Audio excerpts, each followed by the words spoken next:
Hi, my name is Abby Holmes, and in this video we're going to be talking about how to play bass guitar with a drummer. So in worship music, it's a little bit different than lots of other genres of music, particularly for the bass. Occasionally, there will be really specific bass lines or parts where the bass is really carrying a section of the song. However, most of the time, in worship music in particular, the bass is more there to support the other instruments, to add that low end and to add a lot of energy to the rhythm of the song. And so in all of those things, it's really important to be able to play well with the drummer. One big area that it's important to be really locked in with the drummer is dynamics. In worship music in particular, there's a whole lot of ups and downs. We'll have a really low chorus and then a bridge that builds up and is really huge. And for the bass, most of the time you don't want to be standing out and playing a really loud part while the song is really soft, unless there's a specific part in the recording that you can hear that's supposed to be played during that time. And so it's good to get dynamic cues from the drummer.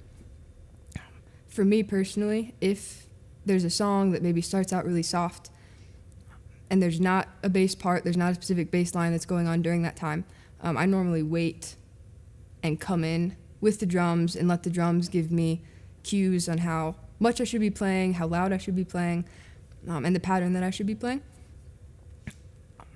A big way that you can sort of get those cues from the drums is listening really closely to the kick drum.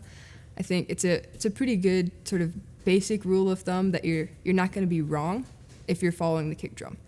If it's a new song, if it's a new arrangement of a song, you're not quite sure exactly what the bass is supposed to be doing, it's good to sort of start with listening to the kick drum and figuring out what the drummer's doing when the kick drum's coming in, what kind of pattern they're playing.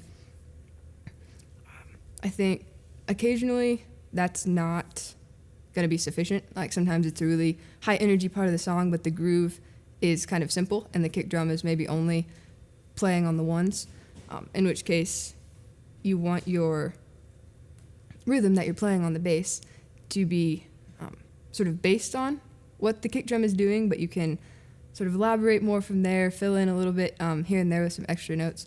And then on the other end of the spectrum, if the drummer is just getting super fancy and playing a really elaborate, syncopated groove on the kick drum, it might not really make sense to try to follow that. It might be pretty messy. And so those cases, sometimes it's good to back off and give the drum some room and play maybe longer notes and more like diamonds. And then finally, in builds specifically, it's very important to be synced with the drummer, really helping to support, because the bass is a really important instrument during builds to add that energy that you're trying to sort of create in a build. And so that's not as much a time to be adding interesting notes here and there and playing something different. You really, during builds in particular, want to really be locked in with whether it's quarter note build or an eighth note build, locked in with what the drums are doing. So I'm going to go ahead and give sort of an example of the things that I just talked about, playing with a drummer. And so what we're going to do is we're going to start in a little bit of a quieter part of the song, and I can show you how you sort of look to the drums to get those dynamic cues and start softer and then add a little bit more as the drums start building.